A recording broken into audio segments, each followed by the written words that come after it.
Shalom, jumpa kembali dalam program Suara dari Jurang yang Dalam melalui channel YouTube Gemit Klasis Timur Tengah Utara. Dalam kesempatan ini kita akan membaca dan merenungkan firman Tuhan yang tercatat dalam kitab Roma pasal 15 ayat 1 hingga ayatnya yang ke-13 dalam perikop bacaan orang yang lemah dan orang yang kuat. Dalam terang tema ini ditetapkan oleh Majelis Sinode Gemit bagi kita hari ini adalah kuasa kebangkitan Yesus Kristus memampukan kita untuk saling menguatkan dan saling menerima. Sebelum itu, mari kita berdoa. Ya Tuhan, kami bersyukur untuk kasih dan pemeliharaan-Mu bagi kami sampai dengan saat ini. Kami juga bersyukur untuk kesempatan yang Kau berikan bagi kami untuk kami boleh membaca dan merenungkan sedikit dari firman kebenaran-Mu. Karena itu hadirlah Engkau dengan kuat kuasa Roh Kudus-Mu, menerangi hati kami, akal budi kami, agar firman yang akan kami belajar saat ini boleh menjadi bagian dalam kehidupan kami. Untuk selanjutnya nama Tuhan ia dipermuliakan. Kehendak-Mu yang berlaku Tuhan dalam pemberitaan firman-Mu saat ini, bukan hamba-Mu sebagai manusia yang berdosa. Di dalam nama Tuhan Yesus kami berdoa. Amin. Bapak, Mama, saudara-saudaraku terkasih, firman Tuhan yang menuntun kita pada hari ini dari Roma pasal 15 ayat 1 hingga ayat yang ke-13, dan secara khusus ayat 7 saya pilih menjadi ayat renungan bagi kita dan saya membacakannya bagi kita semua. Sebab itu terimalah satu akan yang lain, sama seperti Kristus yang telah menerima kita untuk kemuliaan Allah. Bapak, Mama, saudara-saudaraku yang dikasihi oleh Yesus Kristus, kita semua tentu menyadari bahwa kita hidup dan ada dalam masyarakat yang punya berbagai perbedaan, baik dari segi suku, agama, budaya, bahasa, bahkan status sosial, dan juga perbedaan-perbedaan yang lain. Berbeda-beda tetapi satu sebagai sesama ciptaan Allah. Perbedaan itu sendiri pada dasarnya adalah sesuatu yang indah, sesuatu yang unik, bahkan menunjukkan kekayaan yang besar yang menjadi kekuatan bagi kita untuk saling menguatkan dan saling menopang satu dengan yang lain. Atau dengan kata lain, dalam perbedaan yang ada menjadi titik awal atau pintu masuk untuk kita melakukan banyak hal untuk kebaikan dan kemuliaan nama Tuhan. Tapi tidak boleh diabaikan juga bahwa menjadi titik berangkat atau dimulainya sebuah konflik apabila dalam perbedaan itu ada yang meniupkan isu perbedaan untuk menjatuhkan pihak yang lain, dan pihak itu termakan isu yang beredar, lalu kemudian muncullah konflik. Sehingga pada akhirnya manusia yang mestinya menjadi saudara bagi sesamanya tidak lagi saling berbagi, menguatkan dan menopang, tapi justru berubah menjadi menghujat, menghina, bahkan berjuang untuk menguasai dan menyingkirkan ataupun membinasakan. Manusia tidak lagi menjadi sesama bagi orang lain, tapi justru menjadi serigala yang menakutkan atau membinasakan. Gereja Masehi Injili di Timur juga merupakan persekutuan orang-orang percaya yang juga dicirikan oleh berbagai perbedaan, baik dalam suku, budaya, pendidikan, ekonomi, strata sosial, dan hal-hal yang lain. Semua ini dilihat sebagai anugerah Allah, serta menjadi bukti bahwa betapa kayanya gereja, dalam hal ini Gereja Masehi Injili di Timur. Meskipun demikian, kita tidak bisa menutup mata bahwa sampai hari ini perbedaan itu tidak lagi berfungsi untuk menopang dan menolong satu dengan yang lain, tapi justru menjadi sumber konflik, sumber keangkuhan yang kemudian bermuara pada perpecahan, bahkan mengancam pada keutuhan jemaat sebagai anggota-anggota dari satu tubuh Kristus. Bapak, Mama, saudara-saudaraku terkasih, teks yang kita baca hari ini berkisah tentang jemaat mula-mula yang hidup di Roma. Mereka juga merupakan kumpulan orang-orang Yahudi dan non-Yahudi atau orang Yunani yang juga terdiri atas berbagai suku, bangsa, dan budaya. Perbedaan yang ada juga menjadi titik berangkat atau titik dimulainya sebuah konflik. Kalau kita melihat dalam pasal-pasal sebelumnya, ditemukan di sana adanya pengelompokan dalam tubuh jemaat.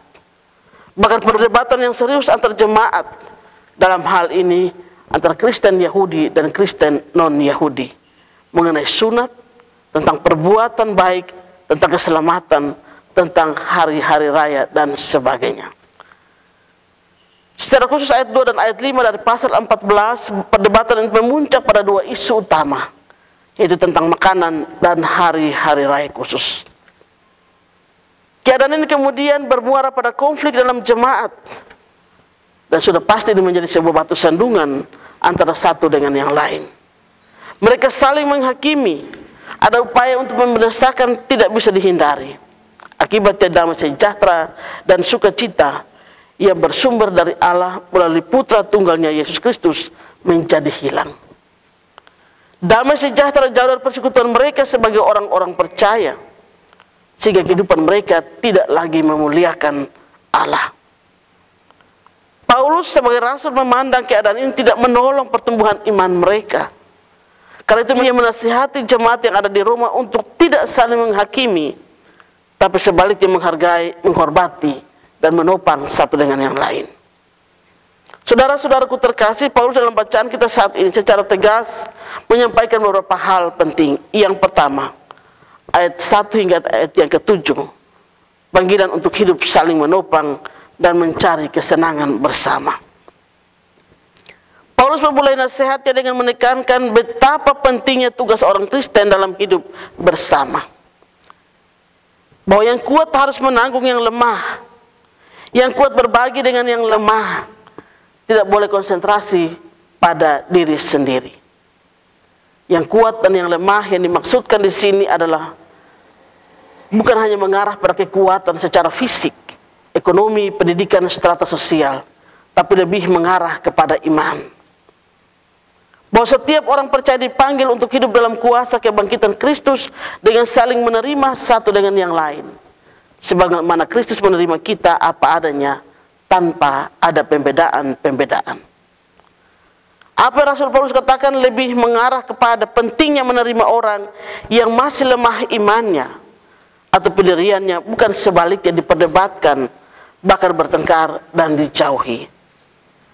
Tujuan Paulus adalah supaya terciptanya keharmonisan, kerukunan, hidup dalam persaudaraan, dan kesatuan jemaat sebagai anggota dari tubuh Kristus.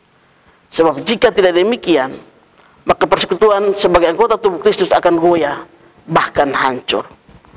Poin yang kedua, ayat 3 hingga ayat yang ke-12, Paulus tegaskan tentang meniru teladan Kristus. Teladan Kristus mesti menjadi dasar berpijak dalam hidup bersama, yaitu tidak mencari kesenangan diri sendiri. Kristus rela menderita, difitnah, dicerca, dicambuk, bahkan disalibkan demi mewujudkan kehendak Allah Bapa.